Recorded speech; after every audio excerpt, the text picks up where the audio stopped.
নিয়ে শিষ্য পরিছাদারে প্রভু নীল হইয়া ঘরে আনি পবিত্র স্থানে রাখিল শোয়াইয়া। শিষ্যদেরকে, জগন্নাথের পাণ্ডাদেরকে ডেকে তিনি মহাপ্রভুকে ধরে নিজের ঘরে এনে পবিত্র স্থানে মহাপ্রভুকে শয়ন করে রেখেছেন।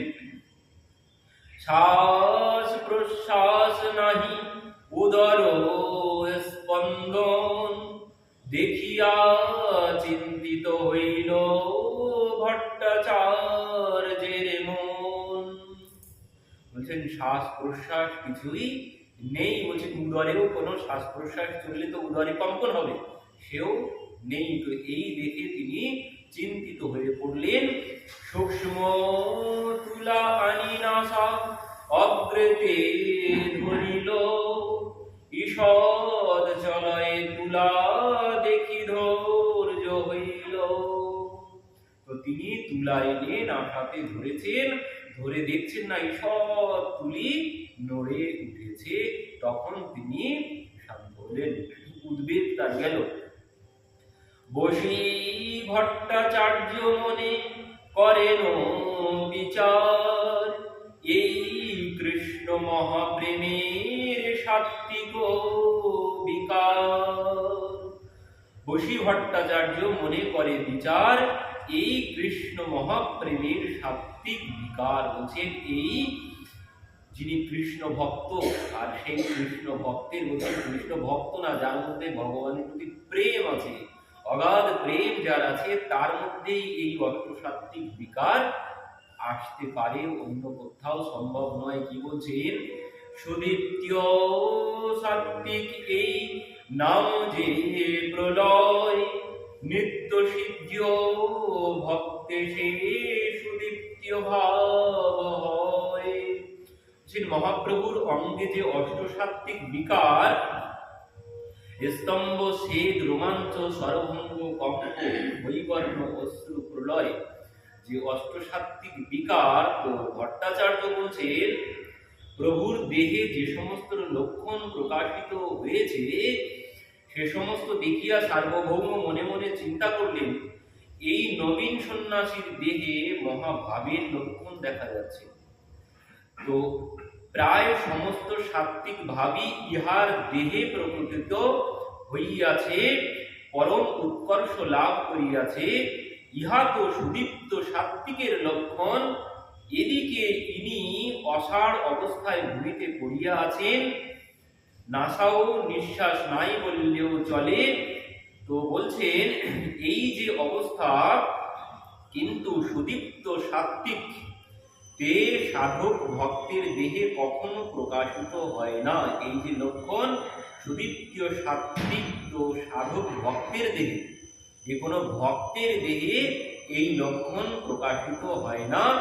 একমাত্র নিত্য সিদ্ধ কৃষ্ণ প্রেয়সী দিগের মধ্যে ইহার অভিব্যক্তি। বলছেন এ কোনো কৃষ্ণ ভক্তের মধ্যেও সম্ভব নয় এমন লক্ষণ। কি বলছেন? নিত্য সিদ্ধ কৃষ্ণ প্রেয়সী দিগের মধ্যে এই লক্ষণ দেখা যেতে পারে, অন্য কোথাও সম্ভব নয়। বলছেন এই সন্ন্যাসীর দেহে এসব লক্ষণ কি করে হল? একজন নবীন সন্ন্যাসী, এনার দেহে এই লক্ষণ কি করে এল? তিনি কোনো কিছুই বুঝে পাচ্ছেন না। বলছেন পরবর্তীতে এই যে ভাব, বলছেন এই ভাব ওই দ্বারকার মনীষীদেরও সম্ভব নয়, তাদের মধ্যেও এই ভাব আসবে না। একমাত্র ব্রজ দেবীগণের মধ্যেই এই ভাব সম্ভব, অন্য কারোর মধ্যে এই ভাব আসবে না। তো বলছেন এই ভাব এনার মধ্যে কি করে এলো? এই যুবক সন্ন্যাসী অল্প বয়স, তো এনার মধ্যে এই ভাব কি করে এলো? ইনি কোনো কিছু বই পুঁথি খুলে ঘরে নিয়ে গেছেন, ঘরে নিয়ে গিয়ে পণ্ডিত, তো পণ্ডিত মহাপ্রভুর চরণ দেখছেন, হস্ত দেখছেন, তো সব দেখে দেখে মিলাচ্ছেন পুঁথির বর্ণনা। বলছেন সব তো মিলে যাচ্ছে, কিন্তু এই ভাব এনার মধ্যে কি করে এলো ইনি কিছুতেই বুঝতে পারছেন না। অধীরূঢ় ভাব যার, তার এ বিকার মনুষ্যের দেহে দেখি বড় চমৎকার, বলছেন এই ভাব সাধারণ মানুষের দেহে এ কি করে সম্ভব?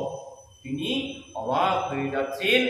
এত চিন্তি ভট্টাচার্য আছেন বসিয়া, নিত্যানন্দ আদি সিংহদ্বারে মিলিল আসিয়া। তো ভট্টাচার্য গৃহে নিয়ে মহাপ্রভুর এই ভাব লক্ষ্য করছেন, আর এই পুঁথি বার করে মিলিয়ে মিলিয়ে সব দেখছেন। আর যত দেখছেন তত তিনি বিস্মিত হয়ে যাচ্ছেন। তো এখানে এমতো সময়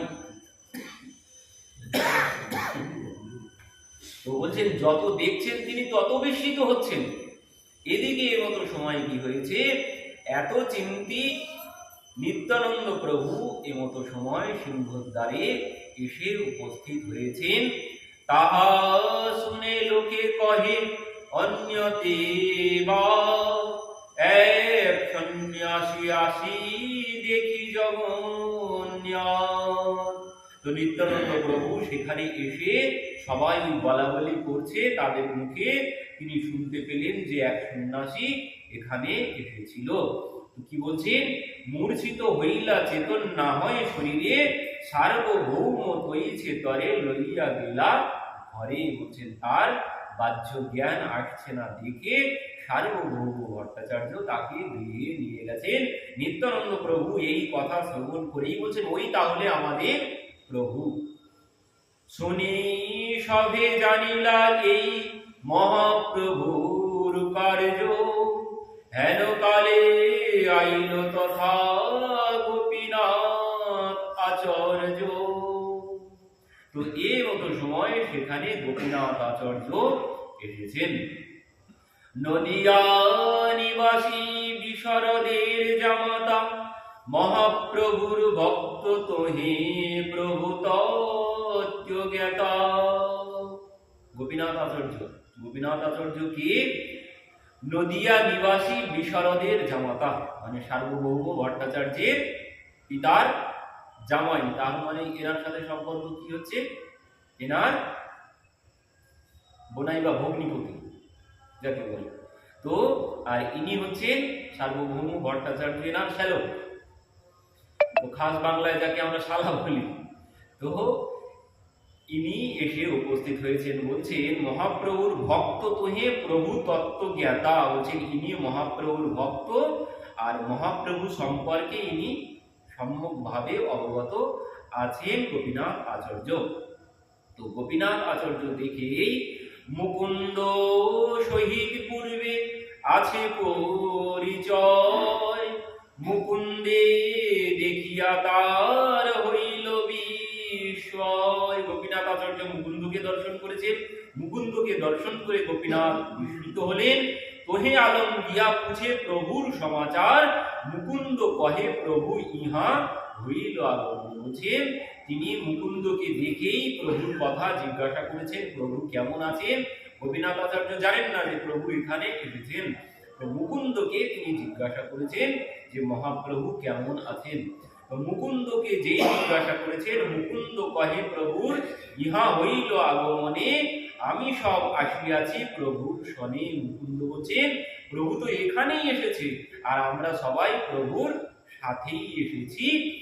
নিত্যানন্দ গোসাইরে আচার্য কইল নমস্কার, সবে মিলি পুছি প্রভুর বার্তা আর বার। তো নিত্যানন্দ গোসাইকে তিনি প্রণাম করেছেন, নিত্যানন্দ প্রভুকে।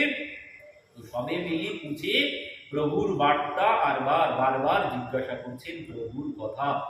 তো এখানে তিনিও জানেন না, গোপীনাথ আচার্যও জানেন না যে মহাপ্রভু এখানে আছে। তো মহাপ্রভু গোপীনাথ আচার্যের কাছে সবাই বারবার জিজ্ঞাসা করছেন।